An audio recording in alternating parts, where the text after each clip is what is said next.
ಎಲ್ಲರಿಗೂ ಶರಣಾರ್ಥಿಗಳು. ಸ್ನೇಹಿತರೆ, ಭಾರತ ಬಹುಕಾಲದಿಂದಲೂ ಬಹುಸಂಸ್ಕೃತಿಯ ಪರಧರ್ಮ ಸಹಿಷ್ಣು ನೆಲ. ಇಲ್ಲಿ ರಾಜಸತ್ಯಗಳ ಕಾಲದಿಂದಲೂ ಪ್ರತಿಯೊಂದು ಧರ್ಮದವರು ಸೌಹಾರ್ದಯುತವಾಗಿ ಬದುಕಿ ಬಾಳದಂತಹ ನೆಲ.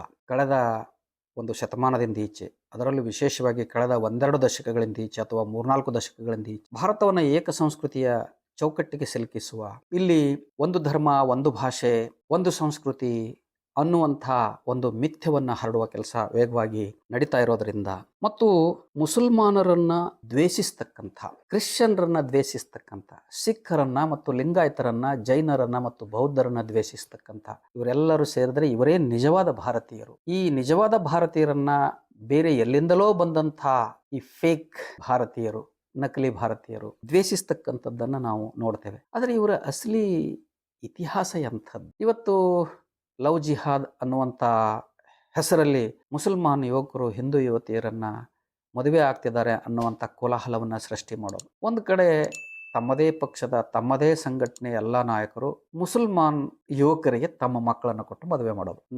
ಈ ಹಿಂದೆ ಕೂಡ ಒಂದು ಭಾರತದ ಮೊಟ್ಟ ಮೊದಲ ಲವ್ ಜಿಹಾದ್ ಅಂತ ಒಂದು ವಿಡಿಯೋ ಮಾಡಿದ್ದೆ, ತಾವೆಲ್ಲ ನೋಡಿರ್ತೀರಿ. ಆ ಲೇಖನ ಕೂಡ ಬಹಳಷ್ಟು ಓಡಾಡಿದೆ. ಇವತ್ತು ನಾನು ಸ್ಪೆಸಿಫಿಕ್ ಆಗಿ ನಿಜವಾಗಲೂ ಮೊಘಲರ ಬೀಗರು ಯಾರು, ಮೊಘಲರನ್ನ ಯಾರು ಭಾರತಕ್ಕೆ ಕರ್ಕೊಂಡು ಬಂದರು ಅನ್ನೋದು ಅನೇಕ ವೇಳೆ ಹೇಳಿದ್ದೀನಿ. ಕರ್ಕೊಂಡು ಬಂದ ಮೇಲೆ ಅವರಿಗೆ ಯಾರು ಹೆಚ್ಚು ದಿವಾನಗಿರಿ ಮಾಡಿದ್ರು ಅವರ ಆಸ್ಥಾನದಲ್ಲಿ ಅನ್ನೋದು ಕೂಡ ಹೇಳಿದ್ದೇನೆ. ಅವರ ಕುರಿತು ಯಾರು ಪುರಾಣಗಳು ಬರೆದರು ಅನ್ನೋದು ಕೂಡ ಹೇಳಿದ್ದೇನೆ. ಅವರಿಂದ ಯಾರು ಹೆಚ್ಚಿಗೆ ಫಲಾನುಭವಿಗಳಾದರು ಅನ್ನೋದು ಕೂಡ ಹೇಳಿದ್ದೇನೆ. ಆದರೆ ಇವತ್ತಿನ ವಿಡಿಯೋದಲ್ಲಿ ಅಕ್ಬರ್ ಮತ್ತು ಇತರ ಮೊಘಲ್ ಅರಸರಿಗೆ ತಮ್ಮ ಕನ್ಯರನ್ನ ಕೊಟ್ಟು ಅಳಿಯಂದಿರನ್ನಾಗಿ ಮಾಡಿಕೊಂಡು, ಬೀಗರಾಗಿ ಮಾಡಿಕೊಂಡವರು ಯಾರು, ಅವರ ಕುರಿತು ಒಂದಷ್ಟು ವಿವರಗಳು ನಾನು ತಮಗೆ ಹೇಳಬೇಕಾಗಿದೆ.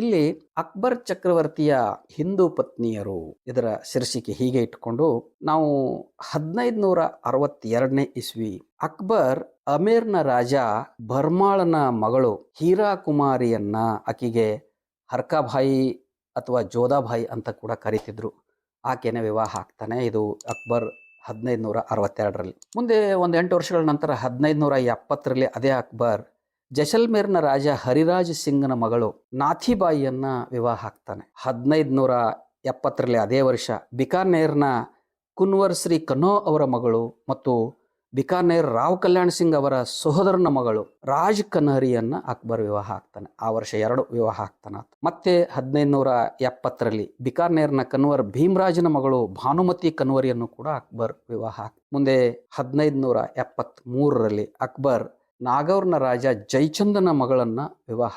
1577ರಲ್ಲಿ ಅಕ್ಬರ್ ಡುಂಗರ್ಪುರದ ಮಹಾರಾವಲ್ ಆಸ್ಕರ್ನ ಮಗಳನ್ನು ವಿವಾಹ ಆಗ್ತಾನೆ. 1581ರಲ್ಲಿ ಅಕ್ಬರ್ ಮಾರ್ವಾರ್ನ ರಾವ್ ಮಾಲ್ದೇವ್ನ ಮಗಳು ರುಕ್ಮಾವತಿ ಜೈಜಿ, ಆಕೆಗೆ ಜೋಧ್ ಬೀಬಿ ಅಂತ ಕೂಡ ಕರೀತಾರೆ, ಆಕೆಯನ್ನ ವಿವಾಹ ಆಗ್ತಾನೆ. 1581ರಲ್ಲಿ ಅಕ್ಬರ್ ಮೇಡ್ತಾದ ರಾಜ ಕೇಶೋದಾಸ್ ರಾಠೋಡ್ನ ಮಗಳನ್ನ ವಿವಾಹ ಆಗ್ತಾನೆ. 1597 ಅಕ್ಬರ್ ಕೂಚ್ ಬೆಹಾರ್ನ ರಾಜ ಲಕ್ಷ್ಮೀನಾರಾಯಣ್ ಭೂಪ್ ಬಹದ್ದೂರ್ನ ಮಗಳನ್ನ ವಿವಾಹ ಆಗ್ತಾನೆ. ಹೀಗೆ ಒಟ್ಟು 10-12 ಜನ ಹಿಂದೂ ಯುವತಿಯರನ್ನ, ಅದರಲ್ಲಿ ಬಹುತೇಕರು ಕ್ಷತ್ರಿಯರು, ಒಂದಷ್ಟು ಜನ ಬ್ರಾಹ್ಮಣ ಕನ್ಯರು, ಇವರೆಲ್ಲರೂ ಬಹಳ ಸಹರ್ಷದಿಂದ ಅಕ್ಬರ್ನಿಗೆ ತಮ್ಮ ಕನ್ಯರನ್ನು ಕೊಟ್ಟು ಕನ್ಯಾದಾನ ಮಾಡಿ ಪುಣ್ಯ ಕಟ್ಕೊಂಡವರು.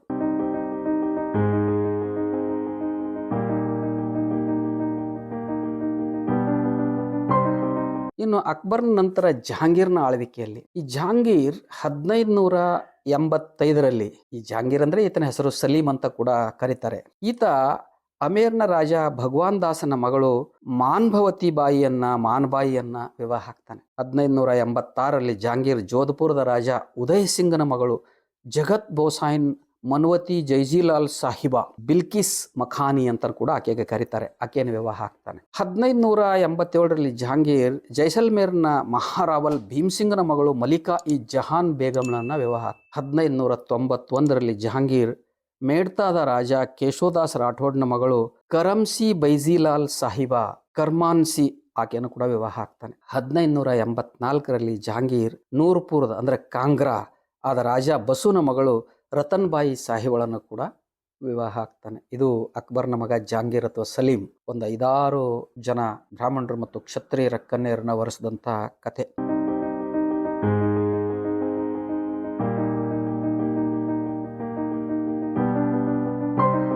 ಇನ್ನು ಆತನ ಮಗ ಶಹಜಾನನ ಆಳ್ವಿಕೆಯಲ್ಲಿ ಈ ಶಹಜಾನ್ 1627ರಲ್ಲಿ ಖಾರ್ವಾದ ರಾವ್ ಸಖತ್ ಸಿಂಗನ ಮಗಳು ಲೀಲಾವತಿ ಜೈಜಿಲಾಲ್ ಸಾಹಿಬಾ ಅವ್ರನ್ನ ವಿವಾಹ. ಶಹಜಾನ್ ತನ್ನ ಹಿರಿಯ ಸಹೋದರ ಸುಲ್ತಾನ್ ಮೊಹಮ್ಮದ್ ಪರ್ವೇಜ್ ಮಿಜ್ರಾನ ವಿಧವೆ ಪತಿ. ನೋಡ್ರಿ, ಶಹಜಾನ್ ಕೇವಲ ಫ್ರೆಶ್ ಅಷ್ಟೇ ಅಲ್ಲ, ತನ್ನ ಅಣ್ಣಗ ಒಬ್ಬ ಹಿಂದೂ ಯುವತಿ ಮದುವೆ ಆಗಿರ್ತಾಳೆ, ಆ ಅಣ್ಣ ಸತ್ತು ಹೋದ್ಮೇಲೆ ಆಕೆನೂ ಕೂಡ ಈತನೇ ವಿವಾಹ ಆಗ್ತಾನೆ ಅನ್ನುವಂಥದ್ದು. ಶಹಜಾನ ತನ್ನ ಹಿರಿಯ ಸಹೋದರ ಸುಲ್ತಾನ್ ಮೊಹಮ್ಮದ್ ಪರ್ವೇಜ್ ಮಿರ್ಜಾನ ವಿಧವೆ ಮತ್ತು ಜೋಧ್ಪುರದ ಸವಾಯಿ ರಾಜ ಸುರ್ಸಿಂಗನ ಮಗಳು ರಾಜಕುಮಾರಿ ಮಾನ್ಭವತಿ ಬೈಜಿಲಾಲ್ ಸಾಹಿಬಾ ಅವರನ್ನು ಕೂಡ ಈತ ವಿವಾಹ ಆಗ್ತಾನೆ. ನಿಖರವಾಗಿ ಯಾವ ವರ್ಷ ಅಂತ ತಿಳಿದಿಲ್ಲ, ಆದರೆ ಅದು ಅವನ ಸಹೋದರನ ಮರಣದ ನಂತರ ನಡೆದಂಥ ಘಟನೆ. ಅದರ ನಂತರ ಅನೇಕ ಮೊಘಲ್ ಅರಸರು ಇನ್ನೂ ಈ ಥರದ ಮದುವೆಗಳಾಗಿದ್ದ ಉದಾಹರಣೆಗಳಿದ್ದಾವೆ. ನಮ್ಮಲ್ಲಿ 1654ರಲ್ಲಿ ಪ್ರಿನ್ಸ್ ಸುಲೇಮಾನ್ ಸಿಖೋಹ ಅಥವಾ ದಾರಾ ಸಿಖೋಹನ ಮಗ, ಈತ ನಾಗೌರ್ನ ಅಮರ್ ಸಿಂಗ್ನ ಪುತ್ರಿ ಅನೂಪ್ ಕುನ್ವರ್ ಬಾಯಿಯನ್ನ ವಿವಾಹ ಆದಂಥದ್ದು. 1639ರಲ್ಲಿ ಔರಂಗಜೇಬ್ ರಾಜೌರಿಯ ರಾಜ ರಾಜು ಮಹಾರಾಜನ ಮಗಳು ಅನುರಾಧ ಬಾಯಿಯನ್ನ ವಿವಾಹ ಆಗಿದ್ದು. 1715ರಲ್ಲಿ ಚಕ್ರವರ್ತಿ ಫಾರೂಕ್ ಶಿಯಾರ್ ಮಾರ್ವಾಡದ ರಾಜಕುಮಾರ್ ಅಜಿತ್ ಸಿಂಗ್ನ ಪುತ್ರಿ ಇಂದಿರಾ ಕನ್ವರ್ಳನ್ನ ಮದುವೆಯಾಗಿದ್ದು. ಇವು ಅಕ್ಬರ್, ಜಹಾಂಗೀರ್ ಮತ್ತು ಶಹಜಾನ್ 3 ಪ್ರಮುಖ ಮೊಘಲ್ ಅರಸರು. ಅವರ ನಂತರ ಔರಂಗಜೇಬ್, ಆನಂತರ ಉಳಿದ ಅನೇಕ ಮೊಘಲ್ ಅರಸರು ಹಿಂದೂ ಕನ್ಯರನ್ನ ಮದುವೆಯಾದ ಘಟನೆಗಳು. ಮೊಘಲ್ ಚಕ್ರವರ್ತಿಗಳು ಮತ್ತು ರಾಜ್ಕುಮಾರರು ಅನೇಕ ವೇಳೆ ಬಹುಪತ್ನಿಯರನ್ನ ಹೊಂದಿದ್ರು ಮತ್ತು ಅವರಲ್ಲಿ ಬಹುತೇಕರು ರಜಪೂತ್ ರಾಜಕುಮಾರಿಯರಾಗಿದ್ರು ಎಂಬುದು ಬಹಳ ಗಮನಾರ್ಹವಾದಂಥ ಸಂಗತಿ.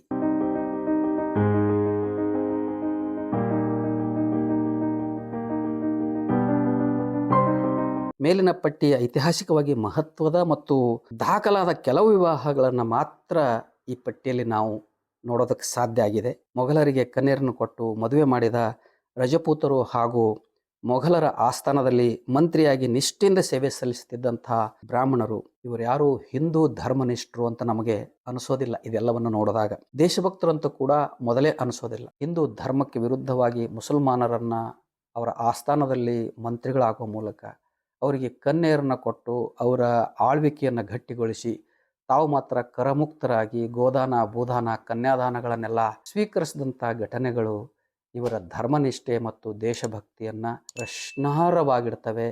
ಇವರ ಈ ನಿಷ್ಠೆ ಏನಿದೆಯಲ್ಲ, ಭಾರತದ ವಿರುದ್ಧವಾದ ನಿಷ್ಠೆ, ಇದು ಚಾರಿತ್ರಿಕವಾಗಿ ಭಾರತದ ಇತಿಹಾಸದಲ್ಲಿ ದಾಖಲಾದಂಥ ಸಂಗತಿ ಅನ್ನೋದನ್ನು ನಾವು ಮರಿಬಾರದು.